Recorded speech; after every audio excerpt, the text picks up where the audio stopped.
Hello, good evening students. बच्चों, आज हम एक ऐसे टॉपिक पे बात करेंगे जिनमें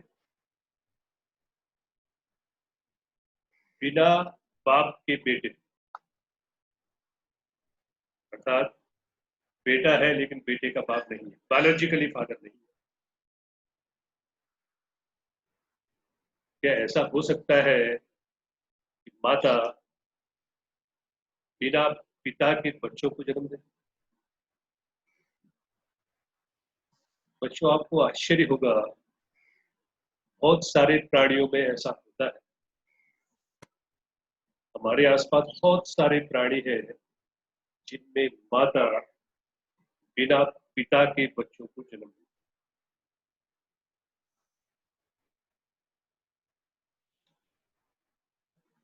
कीटकों में एक ऑर्डर है, एक गण है जिसे हाइमेनोप्टेरा कहते हैं।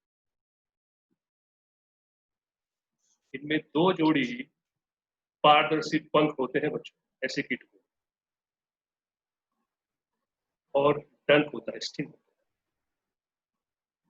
जैसे हनी बी, वेस्ट, एड्स जो आपकी चिटिया, सो फ्लाइज।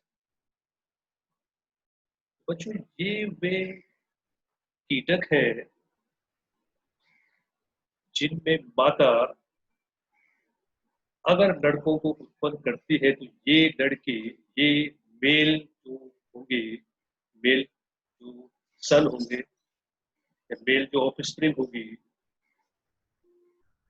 वो बिना निषेचन के उत्पन्न, और बिना निषेचन के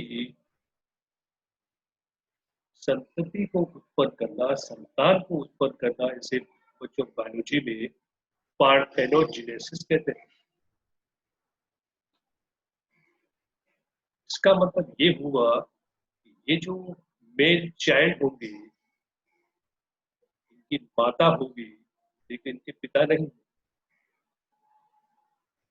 और माय डियर स्टूडेंट्स, अगर पिता नहीं है, पिता का पिता यानी दादा भी नहीं होगा, लेकिन माता है तो माता का पिता है, अर्थात ऐसे बच्चों की, ऐसे चाइल्ड की, मेल चाइल्ड की नाना नानी होंगे लेकिन दादा नहीं। इसका एक एग्जाम्पल हम समझते हैं बच्चों, हनी बी। हनी बी में किस प्रकार से लिंग का निर्धारण होता है, ये हमारा टॉपिक है। आइए देखते हैं बच्चों।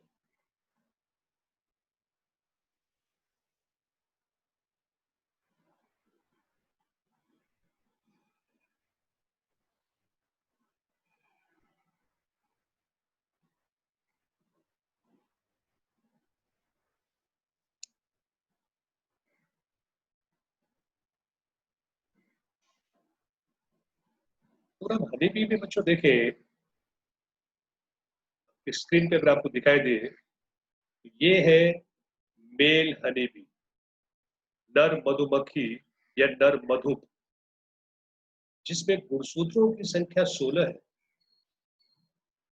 अर्थात इसका जो कैरियोटाइप है बच्चों, इसमें गुणसूत्र के जो जोड़े नहीं होंगे, 16 गुणसूत्र अलग अलग पाए जाएंगे।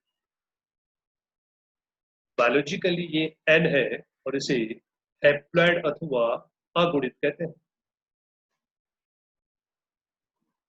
मेल कैसा है बच्चों? मेल हैप्लॉइड है। और फीमेल अगर आप देखें तो फीमेल में इसके दुगने गुणसूत्र, अर्थात हर एक सेट में दो गुणसूत्र आते हैं। यानी यहाँ पे गुणसूत्र जोड़े में है और यहाँ पे गुणसूत्र अकेला था। कितने जोड़े? 16 जोड़े बने हैं। 16 जोड़े अर्थात 32 गुणसूत्र हो गए। बायोलॉजी में बच्चों इसे डिप्लॉयड या द्विगुणित कहते हैं। मान लीजिए इसको हम पिता मान लेते हैं और इसको माता मान लेते हैं। अब प्रजनन के समय क्या होगा, विसेचन के समय क्या होगा? युग्मक निर्माण होगा, अर्थात गैमेटोजेनेसिस होगा। क्योंकि जो पिता जिसको आपने माना है उसमें गुणसूत्रों की संख्या बच्चों 16 है, अर्थात गुणसूत्र हैप्लॉइड है। तो ये समसूत्री विभाजन माइटोसिस के द्वारा शुक्राणुओं का निर्माण करेगा और इस प्रकार के कोशिका विभाजन में गुणसूत्रों की संख्या अपने पैतृक के समान होती है, अर्थात स्पर्म में उतने ही गुणसूत्र होंगे जितने की इस मधुमक्खी में थे। स्पर्म में कितने 16 गुणसूत्र हो जाएंगे।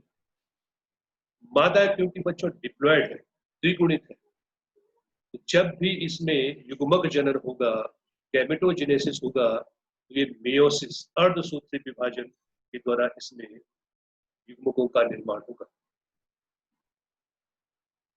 अर्थात जो एग बनेंगे, जो अंडाणु बनेंगे, उनमें गुणसूत्रों की संख्या इस मधुमक्खी की तुलना में आधी हो जाएगी। ये जो अंडे बने हैं इनमें गुणसूत्रों की संख्या आधी अर्थात 16 हो जाएगी। अब यहाँ पे आपको समझना है वे एग्स अथवा वे अंडे जिन्होंने शुक्राणुओं के साथ निषेचन किया, तो 16 गुणसूत्र यहां से आएंगे और 16 गुणसूत्र यहां से आएंगे। तो फर्टिलाइज जो एग होंगे बच्चों, जिन अंडों ने शुक्राणुओं के साथ निषेचन किया है, वो क्या बन जाएंगे? पुत्री बन जाएंगे, डॉटर बी हो जाएंगे, क्योंकि उनमें गुणसूत्रों की संख्या 32 हो गई है। और 32 किसमें होती है? जो फीमेल होती है। ये पुत्री बन गई, मादा बन गई, फीमेल हनी बी बन गई, जिसमें गुणसूत्रों की संख्या 32 पुत्रियां बन गई। अब पुत्र देखो, ये जो अंडे हैं बच्चों जिनमें गुणसूत्र की संख्या 16 है, ये बिना निषेचन के नर मधुमक्खी में विकसित होंगे। अर्थात ये जो पुत्र यहाँ पे है, इसका कहीं भी आपको निषेचन नहीं मिलेगा, निषेचन के द्वारा उत्पन्न हुआ ही नहीं है, इसकी केवल माता है, इसका पिता नहीं है, क्योंकि यहां से इसको कुछ नहीं मिलता। तो बच्चों, इस पुत्र की माता है लेकिन इस पुत्र का पिता नहीं।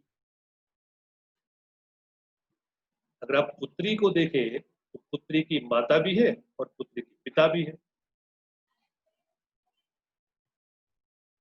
अब मान लीजिए आप इसकी अगली पीढ़ी में अगर आप देखें बच्चों, तो अगर ये वापस से जो पुत्री है ये बड़ी हुई, वयस्क हुई और इसने भी अंडे दिए, अंडे किससे बनेंगे? वापस मियोसिस से बनेंगे, अर्धसूत्री विभाजन से। अंडों में गुणसूत्रों की संख्या 16 हो जाएगी। अब मान लीजिए कि ये मेल है, नर है, जिसमें गुणसूत्र की संख्या 16 थी, इसमें वापस माइटोसिस हुआ, समसूत्री विभाजन हुआ, तो इसने शुक्राणु बना लिया। इस शुक्राणु और इस अंडाणु के निषेचन से जो बच्चों संतति उत्पन्न होगी, संतान उत्पन्न होगी, वो पुत्री होगी। तो इस पुत्री का अगर आप देखें तो इस पुत्री का ये पिता है और इस पुत्री की ये माता है। ठीक है, इस माता की ये माता है, अर्थात ये जो है ये इसकी क्या हुई? माता की माता, अर्थात ये इसकी नानी। तो पुत्री की नानी होगी और ये इस पुत्री की माता है, और ये इस पुत्री का क्या था? पिता था। यानी ये जो होगा ये माता का पिता, अर्थात ये क्या होगा? इसका नाना हो जाएगा, इसका ये नाना है और इसकी ये नानी है। लेकिन वही अगर हम दूसरी ओर जाए, बिना निषेचन के जो अंडे विकसित होंगे बच्चों, वो मेल बनेगा, पुत्र बनेगा।